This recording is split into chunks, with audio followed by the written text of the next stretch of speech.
ওমর ভাই একটু বাইরে আয় তো, তোর লাগে একটু কথা আছে। আরে ভাই বাইরে যাওয়া লাগবে কে? তুমি এই জায়গায় বলতে পারো, এই জায়গায় সবাই আমার রেগুলার কাস্টমার, আমার স্টাফ, তুমি বলতে পারো সবার সামনে। কেমনে যে কই, শুন ভাই, আমি না খুব বিপদের মধ্যে আছি।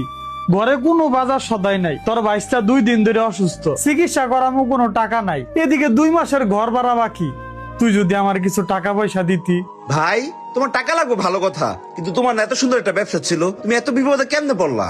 আর কইস না রে ভাই, আমার যে পার্টনারটা ছিল না, ওই একটা আস্তা বাটপার, ওই আমার লগে বাটপারি কইরা আমার ব্যবসা একবারে ধ্বংস করে দিছে, আমার একবারে নিঃস্ব করে দিছে রে ভাই। তুই যদি আমারে কিছু টাকা দেস, ওই টাকা দিয়ে ব্যবসাটা আবার নতুন করে শুরু করুম, আর যত তাড়াতাড়ি সম্ভব তোর টাকাটা আমি ফেরত দেওয়ার চেষ্টা কর। বুঝতে পারছি ভাই, কোনো সমস্যা নাই, আমার কাছে 50,000 টাকা আছে, আমি তোমার আপাতত 50,000 টাকা দিতেছি, যদি আরো লাগে আমার বইলো, দাঁড়াও আমি টাকাটা বাইর করতেছি।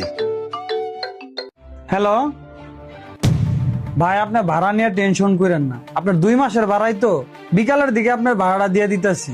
এ ফারুক ভাই, আপনি বড় ভাইয়ের কি লজ্জা শরম নাই? বড় ভাই ছোট ভাইয়ের কাছে টাকা পয়সা চায়, আমার তো শুই নাই লজ্জা লাগতেছে। এটা আপনি কেমন কথা কইলেন ভাই? আমার ভাই বিপদে পড়ছে, সে তো আমার কাছে আইবো, সে আর কই যাইবো? তারপরও বড় ভাই ছোট ভাইয়ের কাছে আমি কখনো টাকা পয়সা চাইতাম না, তোর ভাই একটু নির্লজ্জই আছে। ছোট ভাইয়ের কাছে টাকা চাওয়াটা মনে হয় আমার আসলে ঠিক হয় না। জাহিদ, এটা তুমি কি বললা? তুমি তোমার ভাইয়ের বিপদে পাশে দাঁড়ানো দেখা অন্য কেউ ভাইয়ের বিপদে পাশে দাঁড়াইবো না? ঠিক বলছেন ভাই।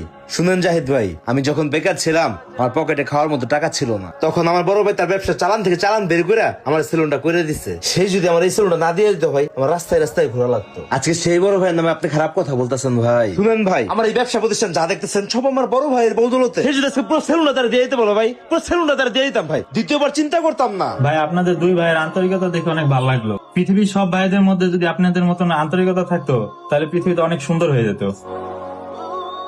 আমার ভাইয়ের কাছে আমি টাকা চাবো, আমার ভাই আমার উপকার করবো না তো কে করবো? বুঝছেন ভাই? জি ভাই। শোন ওমর, তাহলে থাক ভাই, আমি যাইগা। এই ভাই দাঁড়াও, তুমি টাকা নিয়ে যাও ভাই, এদিকে আসো। একটা মিনিট দাঁড়াও ভাই, টাকা তো আমি বের করে রাখছি। এই নাও ভাই, এই জায়গায় 50,000 টাকা আছে, এই টাকাটা নিয়ে আপাতত চলো, ব্যবসা আবার নতুন করে শুরু করো। যদি আরো টাকা লাগবে তোমার বলবা, যত টাকা লাগবে তোমার কাছে নির্দিদা নিয়ে যাবে ভাই, ঠিক আছে? ঠিক আছে রে ভাই, আমি চেষ্টা করুম যত তাড়াতাড়ি সম্ভব তোর টাকাটা দিয়ে দিতে। আর আমি আল্লাহর কাছে দোয়া করি, আল্লাহ জানি তোরে আরো সফলতা দান করে। ভাই টাকা ফেরত দেওয়া লাগবো না, তুমি শুধু আমার লাগে মন থেকে দোয়া করো ভাই, তাই লইব। ঠিক আছে রে ভাই, ফিয়ামানিল্লাহ। ফিয়ামানিল্লাহ। আসলে আমরা যদি সকল হিংসা বিদ্বেষ ভুলে ভাই ভাই এমন সুন্দর সম্পর্ক তৈরি করতে পারি, তাহলে পৃথিবীর চিত্রটাই বদলে যাবে।